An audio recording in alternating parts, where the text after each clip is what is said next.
What becomes of a ghost? Does it fade with the memory of its life, or does it linger, bound to the place of its violent end? And what if the ghost is not a man, but an entire army? 5,000 men, an eagle of gold, and a name that was meant to echo through eternity? Legio Nona Hispana? The 9th Spanish Legion. How can such a force simply walk off the edge of the world and vanish? This is not a simple story of a lost patrol.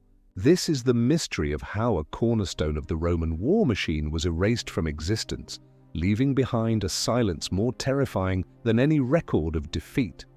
And how can we explain the discovery of its sacred eagle, the very soul of the legion, found headless in the dirt nearly 2 millennia later, a relic of a catastrophe Rome tried to bury forever?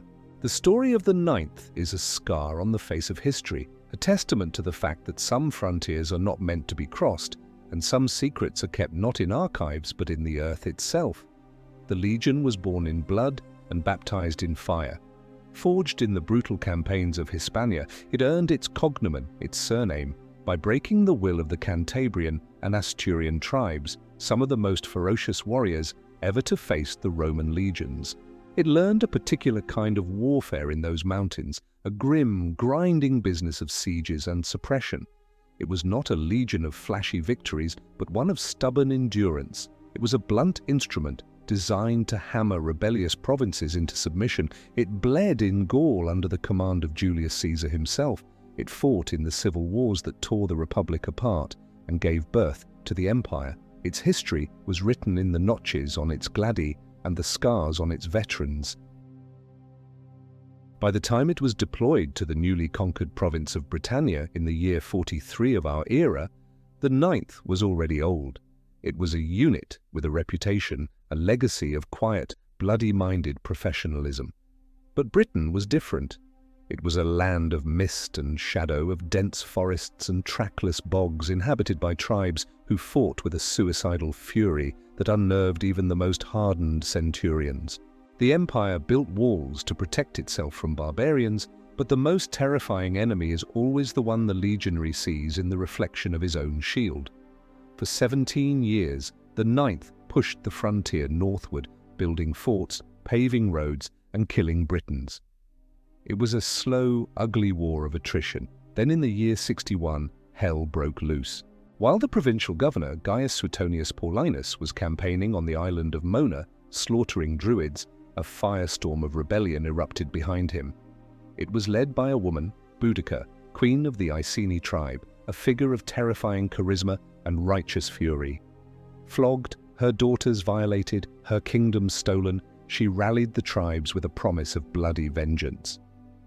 The first target was Camulodunum, modern Colchester, a settlement of retired Roman veterans. It was overrun and burned to the ground. Every man, woman, and child was massacred. The 9th, stationed at Lindum, was the closest legion. Its commander, Quintus Petilius Cerialis, made a fateful decision. Instead of waiting for reinforcements or for the governor to return, he marched. He took with him the legion's infantry, around 2,000 men, leaving the cavalry behind. It was an act of supreme arrogance, a belief that a fraction of a single legion was enough to crush a barbarian horde. He marched his men straight into an ambush. The Britons, tens of thousands strong, fell upon the Roman column. It was not a battle, it was a slaughter. The legionaries, trained to fight in disciplined formations, were overwhelmed by the sheer weight of numbers and the ferocity of the attack. They were hacked to pieces. Cerialis himself, along with his cavalry, managed to cut his way out and escape back to the fortress.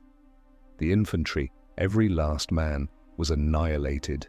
The legion was effectively destroyed. Its name became synonymous with disaster.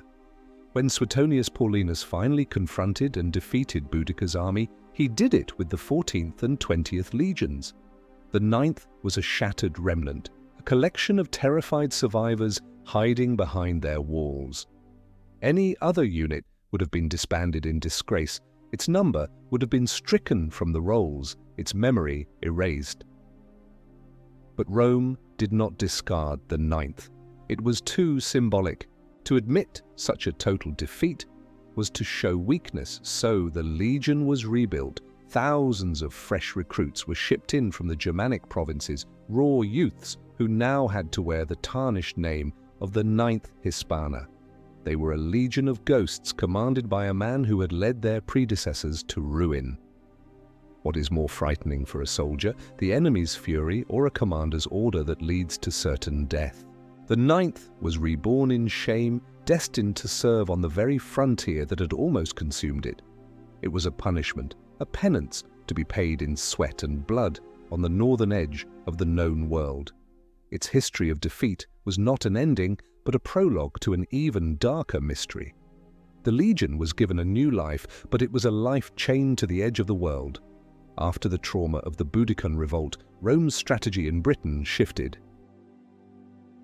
The dream of swift conquest gave way to a grim reality of containment and control. For the rebuilt 9th, this meant a transfer north to a place where the empire's maps began to fray and the fog of the unknown thickened. They were ordered to establish a new fortress on a raw, windswept patch of land at the confluence of the rivers Ouse and Foss. It was a strategic position, a dagger pointed at the heart of the Brigantes, the largest and most volatile tribe in northern Britain. This place would come to be known as Eboracum. Eboracum was less a city and more a statement, carved in timber and turf. It was the fist of Rome clenched against the northern wilderness. For the men of the 9th, it was a fortress, a barracks, and a prison. Their world shrank to the perimeter of the stockade, the discipline of the parade ground, and the endless, grueling work of construction. They built their own cage, felling thousands of oak trees, digging miles of ditches, raising earthen ramparts topped with sharpened stakes. Every nail hammered into place was an act of defiance, a declaration that Rome was here to stay. But the land pushed back. This was not the sun-baked earth of Hispania or the rolling fields of Gaul. This was a place of perpetual damp, of clinging mists that swallowed the sun and chilled the bone. The enemy was not an army that met you on an open field. The enemy was the forest, the swamp, the sudden, brutal ambush. The tribes of Caledonia, the wild lands north of the Brigantes, were a different breed.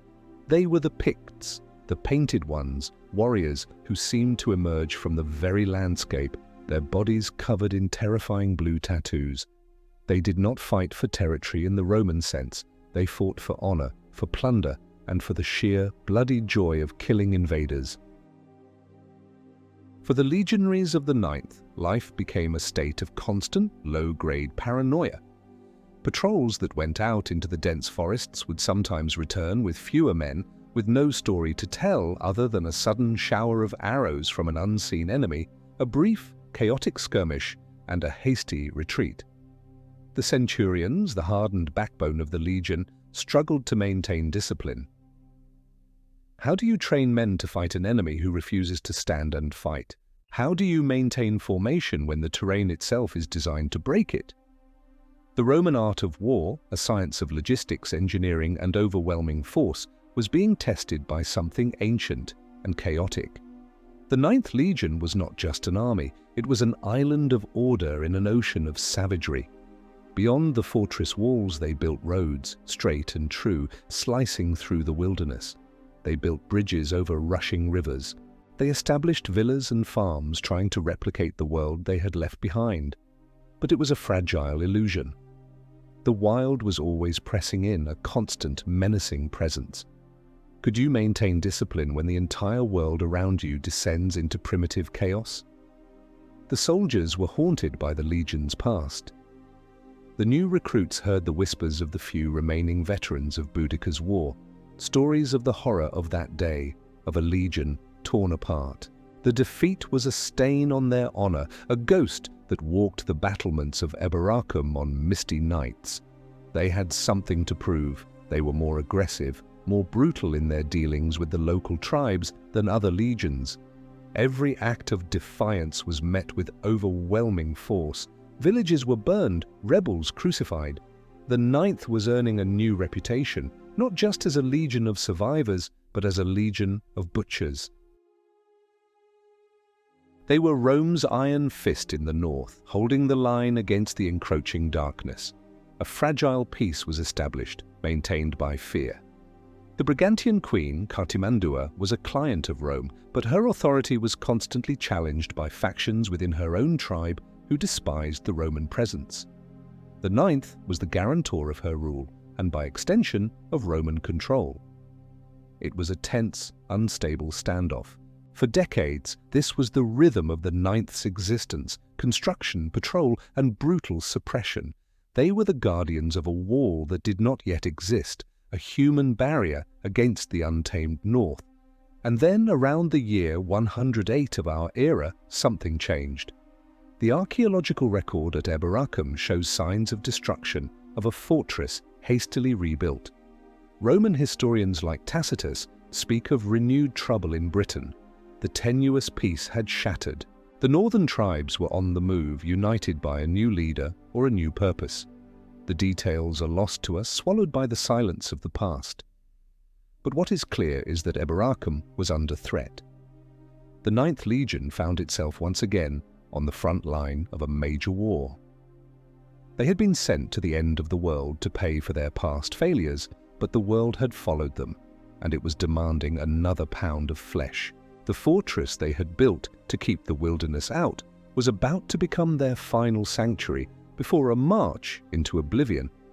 The fire and blood of the year 108 were a prelude, a grim overture to the main event. The Ninth Legion beat back the northern onslaught, securing Eboracum and reinforcing the frontier. But the victory was hollow. It had proven that the problem of Caledonia would not be solved by defensive postures and punitive raids. The tribes of the north were a persistent running sore on the flank of the province. They could not be pacified, they could not be bought. Rome's patience, a notoriously finite resource, was running out. An emperor's legacy is measured in conquests, not in fortifications. The Emperor Trajan, a ruler forged in the crucible of war, was not a man to tolerate an unstable border. Or perhaps it was his successor Hadrian, who upon his ascension in the year 117 decided that a grand, decisive gesture was needed to finally tame Britain. The historical record is maddeningly silent. There is no surviving imperial decree, no marching order etched in stone. There is only a void, a legion stationed at Eboracum, and then nothing. The last definitive inscription mentioning the Ninth Legion in Britain is a stone tablet, a gate inscription from Eboracum dated to the year 108. After that, the stone chronicles fall silent. The Ninth Legion simply ceases to be mentioned in Britain. What happened? The most compelling and most terrifying theory is that they were ordered to do the impossible, to march north and extinguish the Caledonian threat once and for all. It was to be the final solution to the British problem. An order was given. A legion, numbering nearly 5,000 legionaries, supported by an equal number of auxiliary troops, specialist cavalry, archers and scouts drawn from across the empire, prepared to march. Imagine the scene at Eboracum: the sharpening of thousands of gladi, the mending of leather harnesses, the distribution of rations, hardtack, salt pork, sour wine. The air would have been thick with the smell of wood smoke, sweat, and nervous anticipation.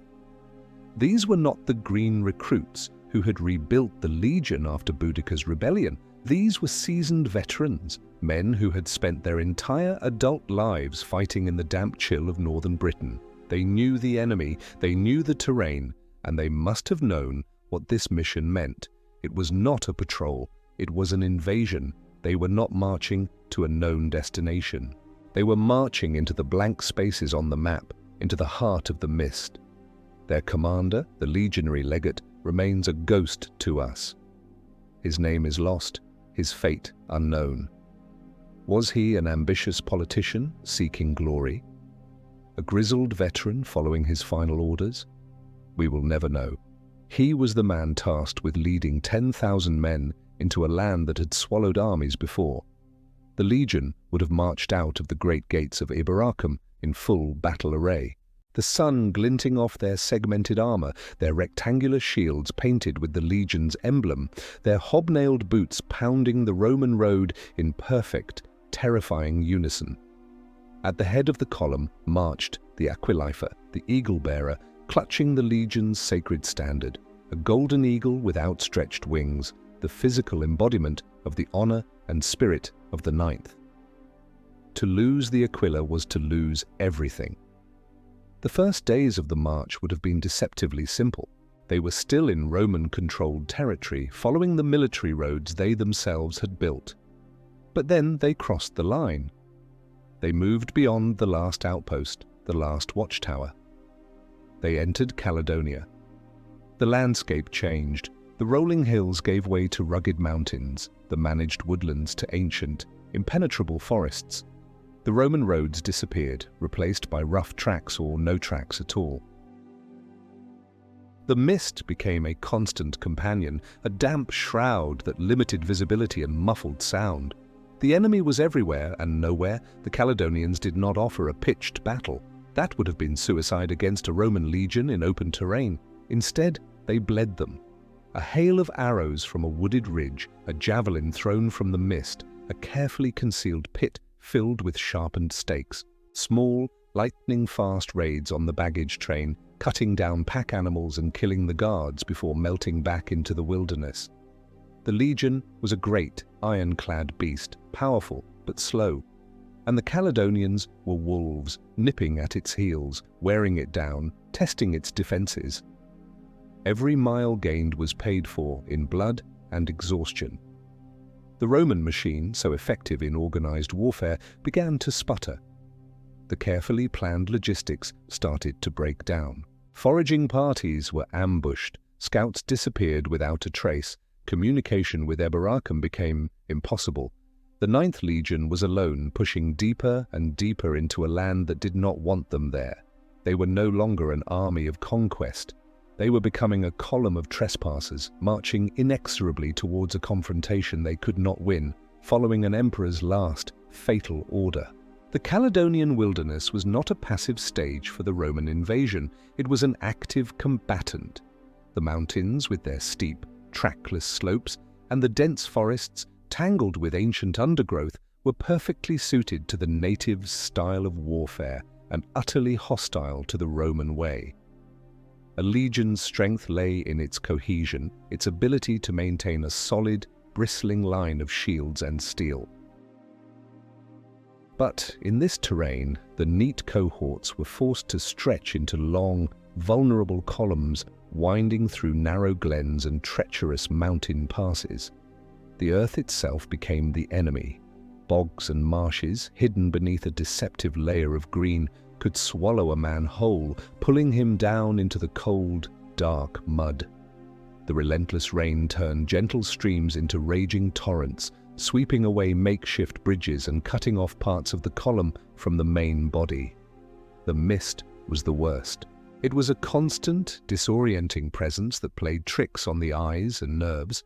A gnarled tree could look like a lurking warrior. The cry of a bird could be mistaken for a signal. Fear, cold, and exhaustion began to take their toll. The iron discipline that was the hallmark of a Roman legion started to fray at the edges. Men who had been trained to obey orders without question began to question everything. Why were they here? Where were they going? Where was the enemy? The Caledonian tribes, once a fractured collection of rival clans, had united in the face of the common threat. They were led by chieftains who understood their land intimately.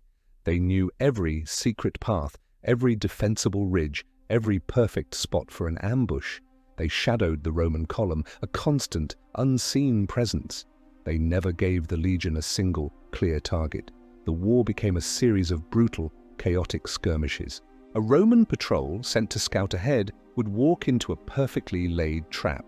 A sudden war cry from the heights, a shower of stones and javelins, and then the wild charge of painted warriors wielding long, slashing swords and small, tough shields. The legionaries, caught by surprise and unable to form their defensive testudo, the tortoise formation, would be cut down in moments of savage butchery. The Romans responded with their own brand of brutality. Any village they found was burned. Any captives taken were crucified along the line of march, a grim warning to an enemy who seemed to draw strength from such displays. But this only fueled the Caledonians' hatred. This was no longer a war for territory, it was a war of annihilation. As the weeks turned into a month, the legion's situation became desperate. They were deep in enemy territory, hundreds of miles from their base at Eboracum. Their supply lines had been completely severed. Rations were running low.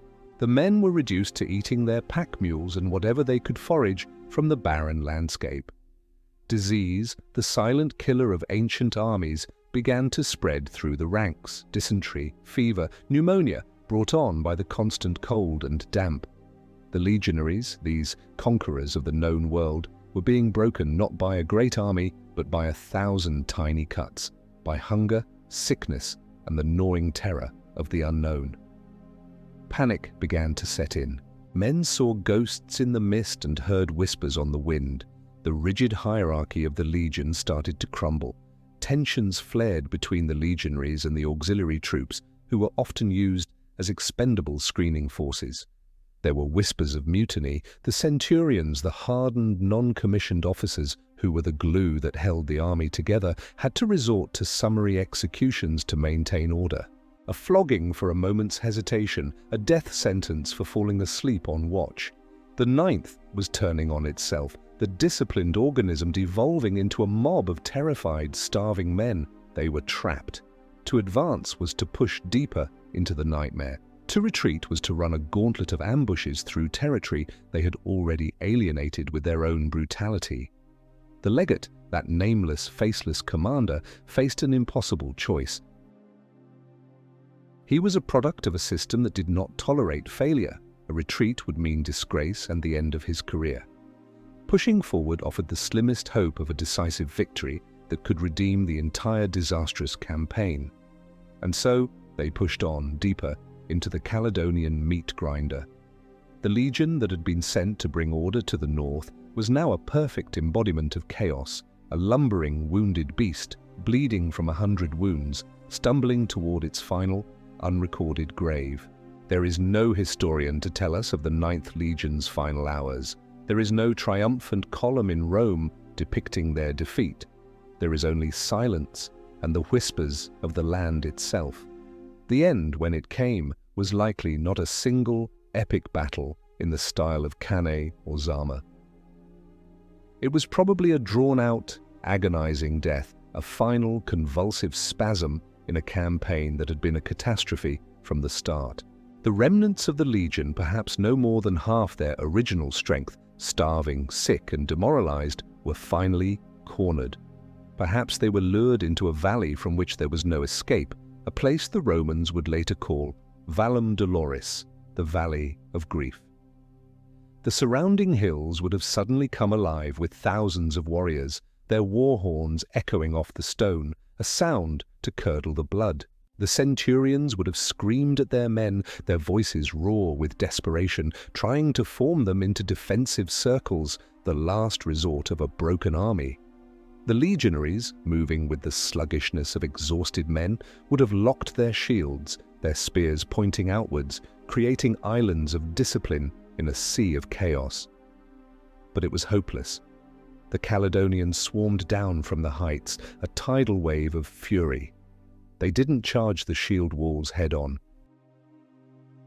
They hurled rocks, spears, and slingstones, a relentless barrage that shattered shields and broke bones. They used the terrain, coming at the Romans from all sides at once, preventing them from forming a coherent front. The battle would have degenerated into 1,000 individual struggles for survival.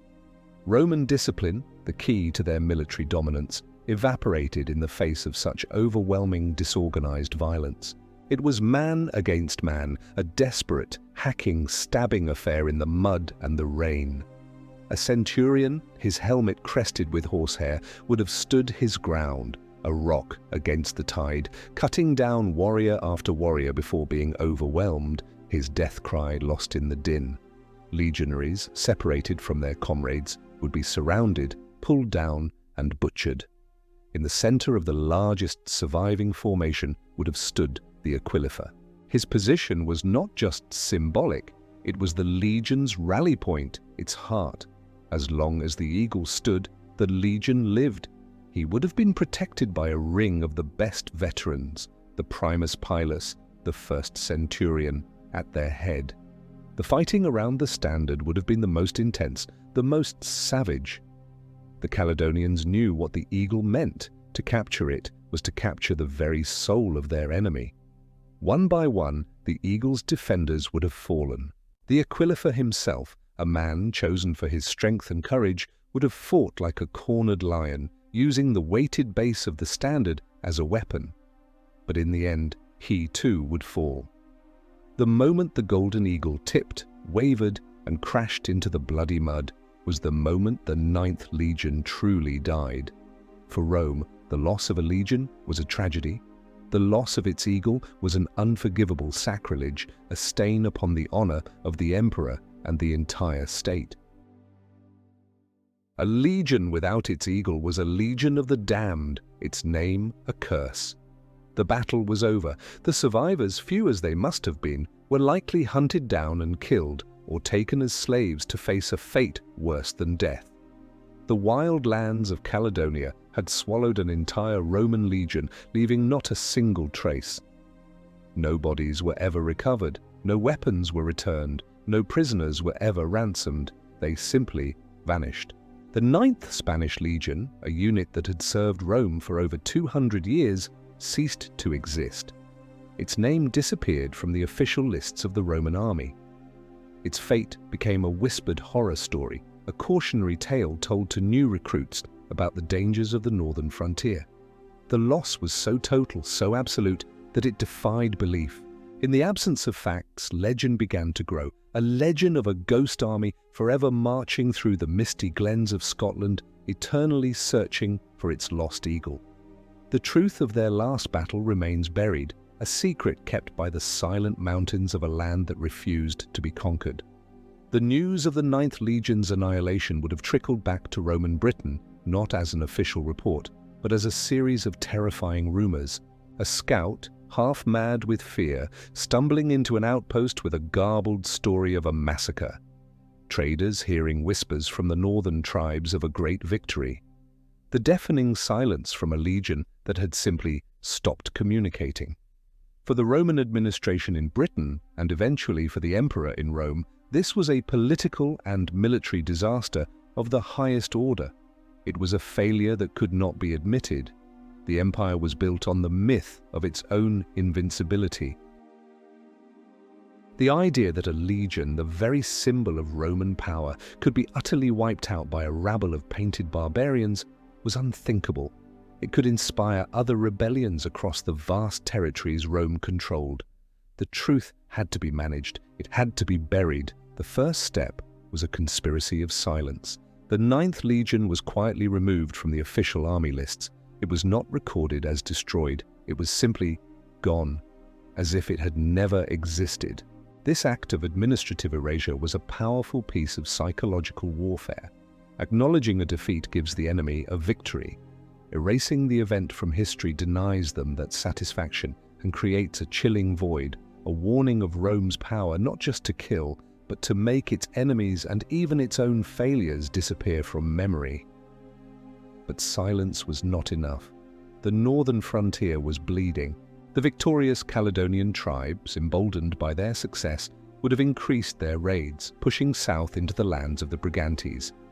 The entire province of Britannia was in jeopardy. A more permanent solution was needed. In the year 122, the Emperor Hadrian arrived in Britain.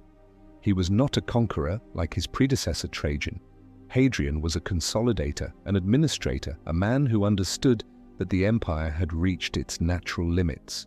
He surveyed the chaotic northern frontier and made a decision that would change the face of Britain forever. Instead of launching a punitive campaign of revenge, which would likely have cost another legion, he ordered the construction of a wall. This was a radical act. Rome did not build walls to hide from its enemies. It built walls to mark the edge of civilization. Hadrian's Wall was to be a monumental statement in stone, a 73-mile-long barrier stretching from coast to coast, separating the Roman province from the barbarian wilderness. It was an admission of defeat. It was Rome drawing a line in the earth and declaring, "This far and no further." The construction of the wall was a massive undertaking, requiring the labor of 3 entire legions for the better part of a decade. It was more than just a wall. It was a complex system of forts, mile castles, and watchtowers, garrisoned by thousands of auxiliary troops. It was a scar on the body of the empire, a permanent reminder of the disaster that had befallen the Ninth. For the soldiers who built it, working under the grey British sky, the wall must have felt like a tombstone. They were walling off the graveyard of their comrades. Every stone they laid was part of an epitaph for 5,000 lost men. The empire's grandest projects are often built on the foundations of its greatest tragedies. Hadrian's Wall was not just a defensive structure, it was a piece of political theatre. It projected an image of strength and permanence, designed to intimidate the tribes to the north and reassure the inhabitants of the province to the south. It turned a military failure into an engineering triumph. It replaced the messy, uncertain reality of a guerrilla war with the clean, hard line of a physical border. But for those who knew the truth, the wall was a monument to fear. It was a tacit acknowledgement that there were forces in the world that even Rome could not conquer, places where the Roman eagle could not fly. The 9th Legion had marched north to extend the boundaries of the empire. In their destruction, they had instead defined those boundaries more clearly than any conquest ever could. The Great Wall stood as a silent sentinel, guarding the frontier. And beyond it, in the mists of Caledonia, the ghost of the 9th Legion was left to wander, its name erased, its fate a closely guarded secret of the state, a void in history that would puzzle and fascinate scholars for the next 2,000 years. For 17 centuries, the story of the 9th Legion's destruction in Caledonia was accepted as historical fact. It was a dramatic, tragic tale that perfectly illustrated the perils of the British frontier. Then in the 19th century, a new kind of investigator arrived on the scene, the archaeologist. Armed with trowels and brushes instead of swords and shields, they began to dig into the Roman past, and what they found started to muddy the waters. The first piece of tantalizing evidence was unearthed in the year 1725, but its significance wasn't understood for over a century. A Roman eagle, a magnificent bronze sculpture, was found during excavations in the town of Silchester. It was headless and wingless, but it was unmistakably a legionary aquila. For years it was speculated that this was the lost eagle of the 9th, somehow recovered and brought south. This artifact became the centerpiece of the legend, the physical proof of the legion's tragic end. But archaeology is a slow, methodical science, and as more sites were excavated, a contradictory picture began to emerge. The real bombshells came in the 20th century. In the city of Nijmegen, in the modern-day Netherlands, archaeologists uncovered the remains of a Roman legionary fortress. Among the finds were numerous roof tiles stamped with the mark of the 9th Legion, Leg 9, Hispi. This was not unusual in itself. Legions were often involved in construction.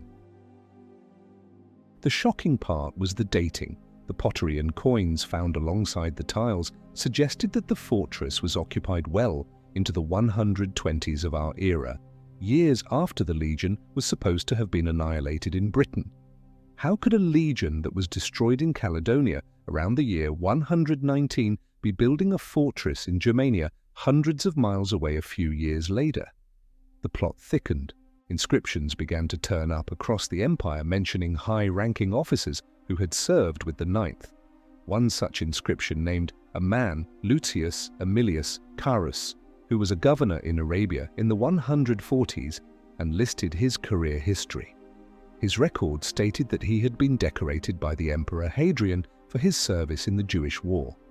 The Jewish War, also known as the Bar Kokhba Revolt, took place between the years 132 and 136. If an officer was being honored for his actions in that war while serving in the 9th, it meant the legion, or at least a detachment of it, must have still existed decades after its supposed disappearance. Suddenly, the clean narrative of a Caledonian catastrophe was falling apart. A new theory began to take shape, one that was less romantic, but perhaps more plausible. What if the Ninth Legion was not destroyed in Britain at all?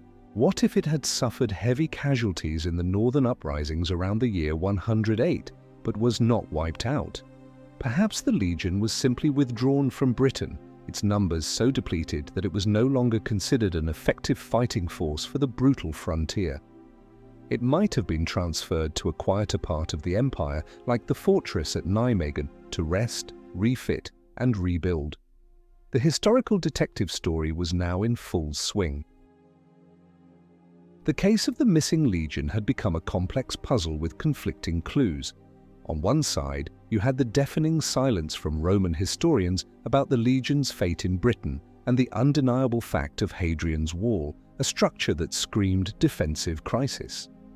On the other side, you had these stubborn pieces of archaeological evidence, tiles, inscriptions, that placed the Legion elsewhere in the empire long after its supposed demise. The Silchester eagle, once the star witness for the prosecution, was also re-examined. Could it have belonged to another legion? Was it a symbolic piece from a temple, not a battle standard at all? The mystery, instead of being solved, was deepening. Archaeologists and historians became detectives, debating the evidence, proposing new timelines, and trying to reconcile two seemingly impossible truths. The search for the Ninth was no longer just a dig into the soil of Scotland. It was a journey through the archives of the entire Roman world, a hunt for a ghost that left tantalizingly few and frustratingly contradictory clues to its final resting place. The tiles from Nijmegen and the inscriptions mentioning its officers opened up a startling new possibility. If the Ninth Legion was not destroyed in the misty glens of Caledonia, then where did it meet its end? The Roman Empire of the 2nd century was a vast and often violent place. A legion withdrawn from one meat grinder was often thrown directly into another. The focus of the investigation shifted from the cold, damp north to the hot, arid east. Two major conflicts erupted during the reign of Hadrian and his successor that could have been the final, unrecorded graveyard for a legion seeking to redeem its battered honor. The first was the Bar Kokhba revolt in Judea.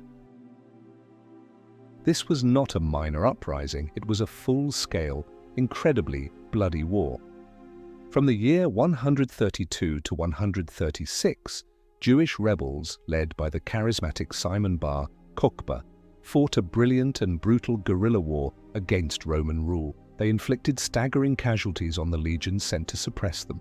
The historian Cassius Dio tells us that one legion, the 22nd Deiotariana, was completely wiped out during the conflict. Is it possible that the 9th, transferred from Germania, was also sent into the furnace of Judea and met the same fate?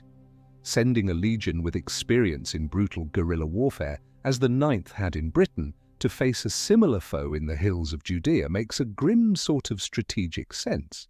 An army's scars are its resume.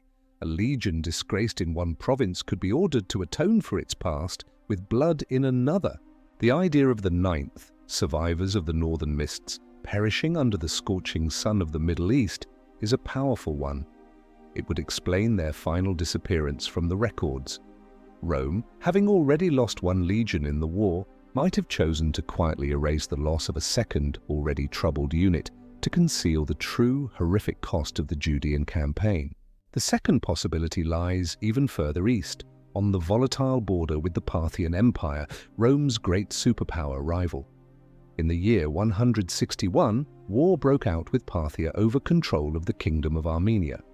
The Parthians launched a surprise invasion, and in a devastating battle they annihilated a Roman legion. Again, the 22nd Deiotariana seems to have had a bad century, or perhaps it was another unnamed legion. Could this have been the 9th? Transferred to the eastern frontier, perhaps stationed in Cappadocia, they could have been the first to face the Parthian onslaught, a force famous for its heavy cataphract cavalry and deadly horse archers. A legion trained for close-quarters infantry combat against Celtic warriors would have been at a severe disadvantage against such a mobile, missile-based army on the open plains of the east. A defeat at the hands of Parthia, a humiliation for the entire Roman state, would be another powerful reason for an official cover-up. This Eastern theory paints a different but no less tragic picture of the Ninth's demise. It transforms them from victims of a barbarian ambush into soldiers caught in the great geopolitical struggles of the empire. They were pawns on a global chessboard, moved from one deadly front to another at the whim of an emperor. Whether they died in the hills of Scotland, the caves of Judea, or the plains of Syria, their fate remained the same. They were an expendable asset, their ultimate sacrifice erased for political expediency. This new line of inquiry, however, is based almost entirely on circumstantial evidence. There is no tile, no inscription, that definitively places the entire Ninth Legion in the East during these conflicts. There is only a void in the records and the known loss of Roman legions in these wars. The mystery had become a choice between two ghosts: the ghost of a legion lost in the northern mists, a romantic and tragic tale, or the ghost of a legion transferred and ground to dust in the great wars of the East, a more cynical and political story. The archaeological detective work continues, but the trail has gone cold. The Ninth Legion remains elusive, a phantom army whose final resting place is a fiercely debated secret hidden somewhere in the vast, unmarked graveyard of the Roman Empire. How does a military unit, a collection of soldiers, become a myth? It happens when the story of their fate becomes more powerful than the facts. The mystery surrounding the Ninth Legion's disappearance was a perfect seed for legend. The combination of a remote, misty setting, a lost army, and a sacred lost object, the eagle, was irresistible. The historical void became a canvas onto which generations could project their own ideas about heroism, tragedy, and the clash of civilizations. The single most influential architect of the modern myth was a British novelist named Rosemary Sutcliffe. In 1954, she published The Eagle of the Ninth, a children's historical adventure novel. The story follows a young Roman officer, Marcus Flavius Aquila, the son of a centurion from the Ninth, who travels north beyond Hadrian's Wall to uncover the truth about his father's lost legion and recover its eagle. The book was a sensation. It was brilliantly researched, beautifully written, and emotionally resonant. Sutcliffe took the bare bones of the mystery and fleshed them out with unforgettable characters and a vivid sense of place. She captured the spirit of Roman Britain, the tension between Roman order and Celtic wildness, better than any historian had before. Her novel cemented the idea of the Ninth's destruction in Scotland in the popular imagination. For millions of readers, Sutcliffe's fiction became the accepted history. The story she told was so compelling that it overshadowed the more complex and contradictory archaeological evidence. It gave the Legion a noble, tragic end, turning a military disaster into a tale of courage and honor. The power of Sutcliffe's narrative is a testament to a simple truth. We prefer a good story to a messy reality. A heroic last stand in the highlands of Scotland is far more appealing than the grim possibility of a legion being quietly disbanded or transferred to die of disease on some forgotten eastern frontier. The myth took on a life of its own. It inspired other novels, television shows, and inevitably Hollywood movies. The 2011 film The Eagle was a direct adaptation of Sutcliffe's book. Another film from 2010, Centurion, offered a grittier, more violent take on the same theme, depicting the legionaries being hunted through the wilderness. These adaptations, while varying in quality and historical accuracy, all reinforced the same core legend. The Ninth marched north and never came back. Why does this story still hold such a powerful grip on us 2 millennia after the events? Perhaps it's because it touches on something primal. It is a story of the known world confronting the unknown, of a highly organized technological society being swallowed by the wilderness. It is a reminder of the fragility of civilization. The legionaries of the Ninth, with their advanced armor, disciplined tactics, and engineering skills, were the masters of their world. Yet they were defeated by a people with a deeper connection to the land, a force of nature that could not be tamed. The Ninth Legion has become more than a historical puzzle. It is a symbol, It represents the limits of empire, the ultimate futility of conquest when faced with an indomitable will to be free. It is the ghost on the battlements of our own history, a warning that the maps of our knowledge will always have blank spaces, and that marching into them carries a terrible risk. The search for the historical ninth continues in the trenches of archaeology and the dusty archives of universities. But the mythical ninth, the Ghost Legion of Scotland, is immortal. It will continue to march through our imaginations, forever chasing its lost eagle through the mists of time, a story too good not to be true. In the end, does it truly matter where the Ninth Legion fell? Whether they were cut down in the heather of Caledonia, crucified in the hills of Judea, or trampled by Parthian cavalry on the plains of Mesopotamia, the result is the same. A legion of the Roman army, a vital piece of the imperial machine, was removed from the board. It ceased to be. The real mystery is not how they died, but why their death was so profoundly and deliberately forgotten. This was not an accident of history, not a case of lost records or crumbling scrolls. The erasure of the Ninth Legion was an act of statecraft, a calculated decision made in the corridors of power on the Palatine Hill in Rome. An empire, especially one as vast and diverse as Rome, is held together by more than just roads and armies. It is held together by an idea, the idea of Romanitas, the concept of Roman invincibility and eternal dominance. A legion that could be wiped from the face of the earth by barbarians was a crack in that foundation. To admit such a failure was to admit that the empire was not all-powerful, that its reach had limits, that its civilization could be defied and defeated. So, Rome chose silence. It created a void, a black hole in its own military history. And that void became a more powerful weapon than any record of defeat. For the enemies of Rome, the story of a lost legion was a rallying cry. But the story of a legion that simply ceased to exist, that was erased by its own masters, was a chilling testament to the empire's absolute power. It was a demonstration that Rome could not only create history, but could also unmake it. Rome could kill a man, it could destroy a city, but its most profound power was the power to make them forgotten. The void in the army lists was a warning. It said that failure would not be tolerated, that disgrace would be met with oblivion. The mystery of the Ninth's disappearance became the ultimate deterrent, an invisible line drawn not on a map, but in the collective consciousness of the empire. This is the true legacy of the Ninth. They are defined not by their battles, but by their absence.